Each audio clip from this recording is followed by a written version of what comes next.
बिहार में इस साल विधानसभा चुनाव होने वाले हैं।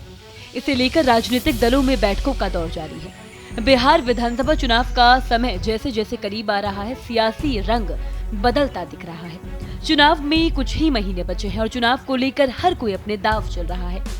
बिहार में इस साल विधानसभा चुनाव होने वाले हैं, इसे लेकर राजनीतिक दलों में बैठकों का दौर जारी है।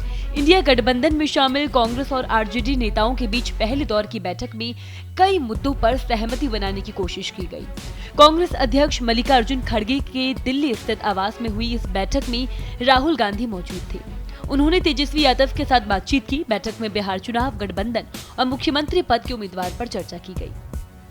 आपको बता दें, बिहार के नेता प्रतिपक्ष और आरजेडी के बड़े नेता तेजस्वी यादव दिल्ली में कांग्रेस के बड़े नेताओं से मिलने के बाद मंगलवार देर शाम पटना लौटे। उन्होंने कहा कि कांग्रेस अध्यक्ष मल्लिकार्जुन खड़गे और राहुल गांधी के साथ उनकी मुलाकात अच्छी रही। तेजस्वी ने बताया कि इस दौरान इंडिया गठबंधन की रणनीति, बिहार के मुद्दे और आने वाले विधानसभा चुनाव की तैयारियों पर वो बात की गई। तेजस्वी यादव ने कहा कि बिहार की जनता बदलाव के लिए तैयार है और उसमें आगामी चुनावों में एनडीए को सत्ता से बाहर करने का संकल्प लोगों ने ले लिया है। पटना में कांग्रेस नेताओं के साथ संयुक्त बैठक के बाद तेजस्वी यादव ने कहा कि हमने कांग्रेस के साथियों के साथ बैठक की। इस दौरान इस बात पर चर्चा हुई कि बिहार की जनता को बेरोजगारी से कैसे मुक्त किया जाए, उन्हें अपराध से कैसे मुक्त किया जाए, बिहार में पलायन को कैसे रोका जाए और हमारा विजन क्या होगा। तेजस्वी यादव ने कहा कि एक बात तो तय है कि जनता एनडीए से छुटकारा पाने का मन बना चुकी है।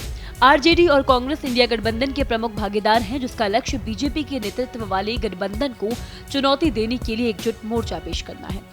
तेजस्वी यादव ने विपक्षी गठबंधन को लेकर कहा कि विपक्षी गठबंधन एकजुट है और बिहार को आगे ले जाने के लिए पूरी तरह तैयार है। तेजस्वी यादव ने कहा कि गठबंधन सहयोगियों के साथ एक और बैठक 17 अप्रैल को पटना में होगी, यानी कि कल एक और बैठक होगी।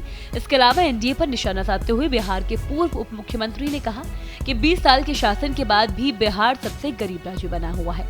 यहाँ प्रति व्यक्ति और किसानों की आय सबसे कम है और पलायन दर वो सबसे अधिक है।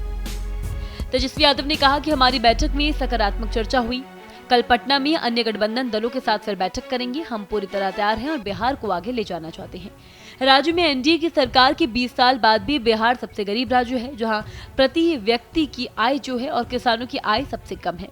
उन्होंने कहा कि हम मुद्दों के आधार पर चुनाव लड़ना चाहते हैं। सरकार की कमियों को उजागर करने में हम ज्यादा विश्वास रखते हैं।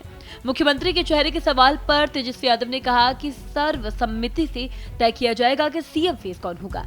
साथ ही उन्होंने ये भी घोषणा की कि एनडीए इस समय बिहार में सरकार नहीं बना पाएगी और नहीं बनाएगी। आरजेडी नेता ने कहा कि हम चर्चा करेंगे और सर्वसम्मति से सीएम का चेहरा तय किया जाएगा। तेजस्वी ने कहा कि सीएम नीतीश कुमार तो हाईजैक हो चुके हैं। एनडीए इस बार बिहार में सरकार नहीं बना रहा। बिहार कांग्रेस अध्यक्ष राजेश कुमार ने इस बात पर जोर दिया और उन्होंने भी कहा कि बैठक बहुत ही सहज तरीके से हुई। राजेश कुमार ने कहा कि सभी फैसले अलग अलग तिथियों पर लिए जाएंगे। हम एकजुट होकर लड़ाई लड़ेंगे, एनडीए को हराएंगे। कई मुद्दों पर चर्चा हुई है और आगे भी चर्चा होती रहेगी। वही अब सवाल ये है कि क्या इस बार के विधानसभा चुनाव में नीतीश आउट होंगे, तेजस्वी इन होंगे, या तेजस्वी फिर से आउट होंगे और नीतीश इस बार इन होंगे। ये सवाल कई सवाल हैं जो जनता के मन में है। वही आपको क्या लगता है, इस बार बिहार चुनाव में कौन बाजी जीतेगा? इस बार सीएम की कुर्सी पर कौन बैठेगा? कमेंट में जरूर बताएं। इसी तरह की तमाम खबरें देखने के लिए देखते रहिए भारत एक्सप्रेस।